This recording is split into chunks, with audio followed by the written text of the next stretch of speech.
பிரபஞ்சத்திற்கு நன்றி. நிகழ்காலத்தில் வாழ கற்றுக்கொள். நம் மனம் கடந்த காலம், எதிர்காலம் பற்றி இந்த அடிப்படையில தான் நம்மள வாழ வச்சுக்கிட்டு இருக்குங்க. 90% மக்கள் மனதோட இந்த மாரி பிடியில சிக்கி மாட்டிக்கிட்டு இருக்காங்க.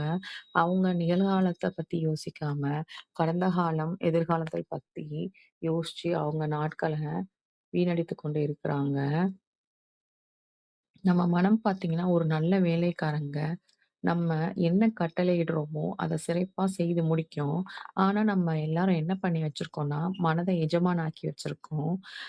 நம்ம ஒண்ணு நெனைக்கிறோம், காலையில 5 மணிக்கு எந்திரிக்கலாம் அப்படின்னு.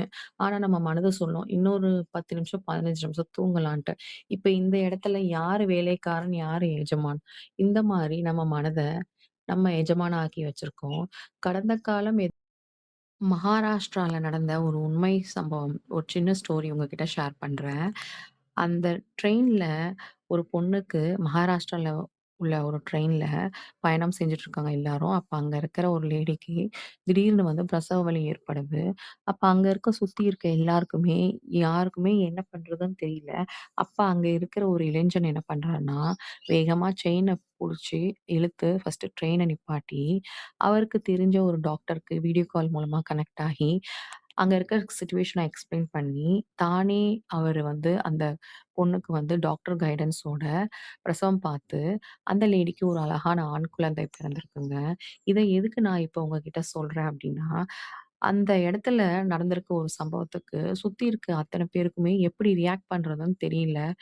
அந்த இளைஞன் பார்த்தீங்கன்னா, நல்ல ஒரு விழிப்புணர்வோடு ஒரு நிகழ்காலத்துல இருந்ததால தான், அந்த லேடிக்கு தக்க சமயத்துல என்ன பண்ணணுன்ற ஒரு கான்ஷியஸ் அவேர்னஸ்ல அவருக்கு டாக்டருக்கு கால் பண்ணி, அந்த 2 உயிர காப்பாத்தியிருக்காரு.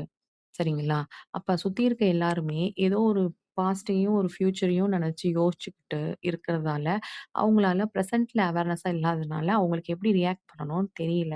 அந்த இளைஞன் சரியான நேரத்துல விழிப்புணர்வோட நிகழ்காலத்துல இருந்ததால, அந்த அந்த லேடிக்கு வந்து உதவ முடிஞ்சது.